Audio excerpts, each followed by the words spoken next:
Hi hello ಎಲ್ಲರಿಗೂ ನಮಸ್ಕಾರ. ನಿಮ್ಮ ಕಾವ್ಯ ಬಾಲಾಜಿ ಕೂಡ ಯೂಟ್ಯೂಬ್ ಚಾನಲ್ಗೆ ಸ್ವಾಗತ. ಈಗ ಮನೇಲಿದ್ವಿ, ಈಗ ಆಲ್ರೆಡಿ ರೆಡಿಯಾಗಿ ಅಮಾವಾಸ್ಯೆಗೆ ಮಹದೇಶ್ವರನ ಬೆಟ್ಟಕ್ಕೆ ಹೋಗೋಣ ಅಂತ ಹೊರಟಿದ್ದೀವಿ. ನೈಟ್ ಬಿಟ್ಟಿದ್ದೀವಿ. ನಾವಿಲ್ಲಿ ಒಂದು 9 ಗಂಟೆ ಅಷ್ಟರಲ್ಲಿ ಬಿಟ್ಟಿದ್ದೀವಿ.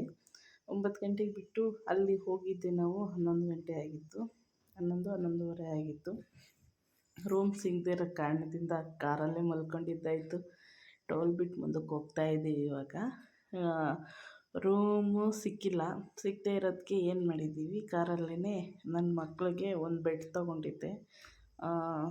ಅಮೆಝಾನಲ್ಲಿ ಬುಕ್ ಮಾಡಿ ತೊಗೊಂಡು ಹಿಂದೆ ಕಾರಲ್ಲಿ ಹಾಕಿದ್ದೆ. ಅವ್ರಿಗೆ ಮಲ್ಕೊಳ್ಳಿ ಇಬ್ಬರು ಕಂಫರ್ಟಾಗಿ ಅಂತ ಅಂದ್ಬಿಟ್ಟು ಈಗ ಹೋಗ್ತಾ ಇದ್ದೀವಿ. ಇನ್ನೂ ಅಲ್ಲೋಗಿ ಮೀಟ್ ಆಗ್ತೀನಿ ನಿಮ್ಮನ್ನು.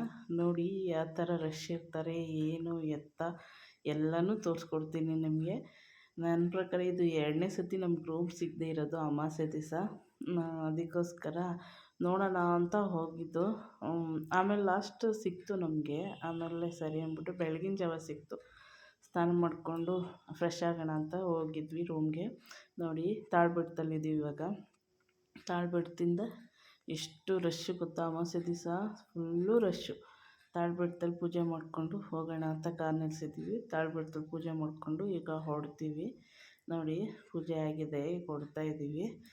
ಗಾಡಿಗಳು ಸಿಕ್ಕಾಪಟ್ಟೆ ರಶ್ ಇತ್ತು ಗೈಸ್, ತುಂಬಾ ರಶ್ ಇತ್ತು. ಎಷ್ಟು ರಶ್ ಇತ್ತು ಅಂದರೆ ಗಾಡಿಗಳು ನೋಡಿ ಹೆಂಗೆ ನಿಂತಿದ್ದೋ ಅಂದರೆ ಹಂಗೆ ನಿಂತಿತ್ತು. ಸರಿ ಅಂದ್ಬಿಟ್ಟು ಅದನ್ನೆಲ್ಲ ಮಾಡ್ಕೊಂಡು ಹೋಗೋಕ್ಕೆ 11:30 ಆಗಿತ್ತು.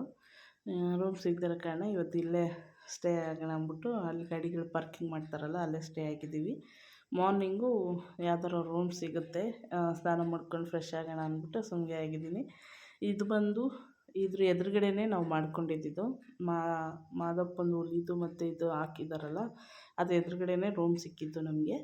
ಬೆಳಗಿನ ಜಾವ ಸ್ನಾನ ಮಾಡಿಕೊಂಡು ಫ್ರೆಶ್ ಆಗಿ ಸ್ಯಾರಿ ಉಟ್ಕೊಳ್ಳೋಣ ಅಂದ್ಕೊಂಡೆ. ಸ್ಯಾರಿ ಲೇಟಾಗಿಬಿಡುತ್ತೆ ಅಂತ ಅಂದ್ಬಿಟ್ಟು ಬರೀ ಡ್ರೆಸ್ ಹಾಕ್ಕೊಂಡು ಹೋಗ್ಬಿಡೋಣ ಬೇಗ ಅಂತ ಅಂದ್ಬಿಟ್ಟು ಡ್ರೆಸ್ ಹಾಕ್ಕೊಂಡು ಈಗ ದರ್ಶನ ಮಾಡೋಣ ಅಂತ ಹೊರಟಿದ್ದೀವಿ ರೆಡಿಯಾಗಿ ಎಲ್ಲರೂ.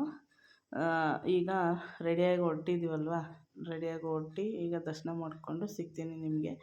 ಅದು ಏನು ಗೊತ್ತಾ ಗೈಸ್, ತುಂಬಾ ರಶ್ ಇತ್ತು. ಎಷ್ಟು ರಶ್ ಇತ್ತು ಅಂದರೆ ಅಷ್ಟು ರಶ್ ಇದೆ. ನಾವು ಮಾಮೂಲಿ ಅಮಾವಾಸ್ಯೆಗೆಲ್ಲ ಹೋದಾಗೆಲ್ಲ ನಾವು 500 ರೂಪೀಸ್ ಕೊಟ್ಟು ಟಿಕೆಟ್ ತೊಗೊಂಡು ಹೊಂಟೋಗ್ತೀವಿ ನಾವು. ಅದರಲ್ಲೂ ಇವತ್ತು ರಶ್ ಇತ್ತು ಗೈಸ್. 500 ರೂಪೀಸ್ 500 ರೂಪಾಯಿ ಕೊಟ್ಟು ಹೋಗೋದ್ರಲ್ಲೂ ರಶ್ ಇತ್ತು. ನೋಡಿ ಎಷ್ಟು ಜನ ಅಂತೀರಾ. ನೈಟಲ್ಲೇ ದರ್ಶನ ಮಾಡ್ಕೊಂಡು ಹೋಗಿದ್ದಾರೆ. ನೈಟೂ ಕ್ಲೋಸ್ ಮಾಡಿಲ್ಲ ದೇವಸ್ಥಾನಗಳು.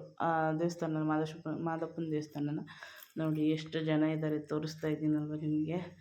ಈಗ ದರ್ಶನ ಮಾಡಿಕೊಂಡು ಸಿಗೋಣ ನಿಮಗೆ. ನಾವು ಒಳಗಡೆಗೆ ಹೋಗಿ ದರ್ಶನ ಮಾಡ್ಕೊಂಬರ್ತೀನಿ. ವೀಡಿಯೋ ಎಲ್ಲ ಮಾಡೋಂಗಿಲ್ಲ, ಅದಕ್ಕೋಸ್ಕರ ನಾನು ವೀಡಿಯೋನು ಮಾಡೋಕ್ಕೋಗಲ್ಲ. ಒಳಗಡೆ ದೇವಸ್ಥಾನದ ಒಳಗಡೆಗೆ ಹೋದಾಗ ಈಗ ಮುಗಿಸ್ಕೊಬಂದು ಸಿಗ್ತೀನಿ ನಿಮಗೆ. ಹಂಗೆ ನನ್ನ ಮಕ್ಳಿಗೆ ಆಟ ಸಾಮಾನು ಎಲ್ಲ ಕೊಡಿಸ್ಕೊಂಡು ಸಿಗ್ತೀವಿ. ನೋಡಿ ದರ್ಶನ ಮಾಡ್ಕೊಂಡು ಆಚೆಗೆ ಬಂದ್ವಿ. ಈಗ ಆಚೆ ಮುಗಿಸ್ಕೊಂಡು ಈಗ ನಾವು ಹೊರಡ್ತಾಯಿದ್ದೀವಿ. ಹಾಗೆ ಆಟ ಸಾಮಾನು ತೊಗೊಳ್ಬೇಕು ಅಂತ ಹೇಳಿದ್ದಾರೆ ಇಬ್ರಿಗೂ ಆಟ ಸಾಮಾನು ತೊಗೊಂಡು ನೋಡಿ ಹಿಂಗೆ ದರ್ಶನ ಮಾಡ್ಕೊಂಡು ಬೆಳಗಿನ ಜಾವ ದರ್ಶನ ಮಾಡ್ಕೊಂಬಂದರೆ ಸೂಪರಾಗಿರುತ್ತೆ ಗೈಸ್. ಮತ್ತೇನೋ ಸಂಜೆ ಹೋದರೆ ಒಂಥರ.